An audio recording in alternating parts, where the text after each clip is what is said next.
Sumasailalim muli sa minor repair ang flagpole sa harap ng bantayog ni Dr. Jose Rizal sa Luneta matapos itong makitaan ng mga bitak. Kapansin-pansin na mga nawala sa Baywalk area ang dalawang rebulto roon. Balitang hatid ni Rafi Tima. Sa Baywalk area sa Roas Boulevard, dati makikita ang mga rebulto ng mga prominenteng tao sa kasaysayan ng bansa. Dalawa rito, sina Senador Ninoy Aquino at Governor Evilio Javier, kapwa nanguna sa paglaban sa diktadorya ni dating Pangulong Ferdinand Marcos. Isinailalim ang Baywalk sa rehabilitasyon, pero matapos nito, kapansin-pansing nawala ang dalawang estatwa. Pinansin ito ni Buhay Party List Representative at dating Manila Mayor Lito Atienza sa isang talumpati sa Kamara. Bukod sa proyekto niya ito noong siya pa ang alkalde ng lungsod, nakasama rin daw niya si Javier sa paglaban sa diktadorya ni Marcos. Paliwanag ng DPWH, nasa amin yon for safekeeping. Kasi binandalize yung dalawa, no? Then natumba sila. We wrap them properly at naka-safekeep sa amin. Inaayos na rin daw kasi ng DPWH at Department of Tourism ang mga estatwa sa Baywalk area. Kung dati magkakaibang itsura, ngayon pare-pareho na.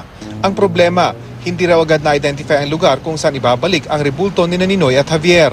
Nung natapos-tapos na rin yung project, sinasabi nila na meron silang nakita na mapaglagyan, but we don't have already the funds to build the yung nagawin yung mga monument base.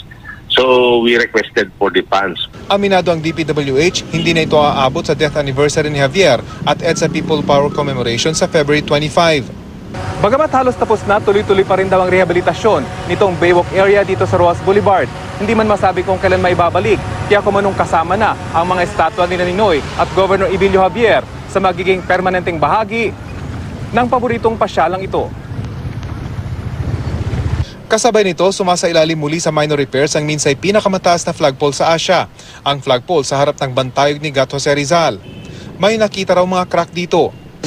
Merong na-found out na merong mga crack na maliliit lang.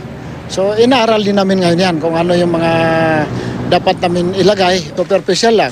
So yung yung paano ba yung aesthetic beauty ng ating pinakabis ng ating flag pole. Yung ilaw, maglalagay sila dito papunta dun sa taas at mayroon ding ilaw papunta dyan. So talagang maganda yung ilaw.